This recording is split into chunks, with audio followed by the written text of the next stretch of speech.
Some of us in Colorado, here along the Front Range and on the Eastern Plains, are also enjoying some sunshine, but some of us are socked into this large mountain wave cloud that looks like it wants to hang out through the rest of the day. It's been with us since early this morning. We're starting to see it thin out a little bit around the metro area, especially on the south side of town where you're starting to see increasing sunshine. But farther north, that cloud's still pretty thick for much of Weld County and Larimer County, and that's going to limit just how much we can warm up. In fact, you can see how far behind northern Colorado is trailing from Denver right now. We have 45 degrees here downtown Denver at the moment, whereas in Loveland, it's only 30, and Windsor's reporting 29, 24 in Greeley.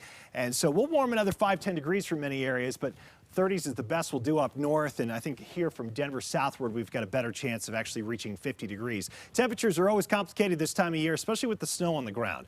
The more snow you have, the cooler you stay. Teens and 20s. Meanwhile, for the western slope, quite chilly out west, a little bit warmer in southeast Colorado, Springfield, 55 degrees. We should climb close to 60 there tomorrow. Meanwhile, in Denver and along the Front Range, we're going to even out the temperatures tomorrow. We're going to balance the scales. Most of us will be in the 40s, and then in the mountains, we stay in the 20s and 30s. Temperatures will trend cooler as we get toward the middle and end of the week. 40 still on Wednesday, but then by Thursday, we'll be stuck in the 20s all day as our next storm system moves in our direction. You can see that storm right now near Seattle and Portland. That's where the cold front is and the actual storm out in the Pacific. This is all going to move in our direction here over the next few days. The actual storm is going to go north of us. The last few storms have gone south, and especially that one on New Year's. That one moved south, and that's why we saw so much snow in Denver over New Year's. With this storm north of us, Front Range snow is going to be far more limited because we're not going to get that healthy upslope like we did back on Friday.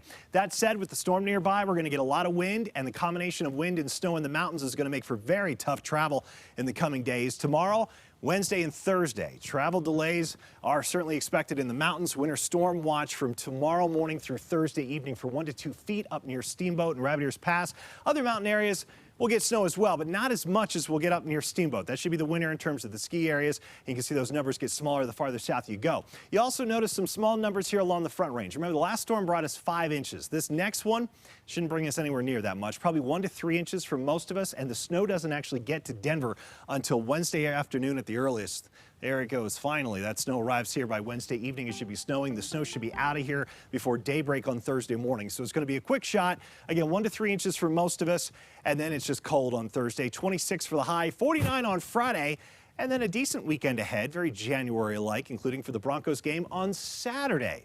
That's tough to say. The Saturday Bronco game. Moved it up a whole day, Michelle. Oh, I thought it was tough to say the Broncos game. Oh, that's hard to say, too. I'm ready to move on to the Rockies. When do they start? I know. They're going to start. But, you know, the Broncos aren't over yet. Just almost. They're officially out of the playoffs.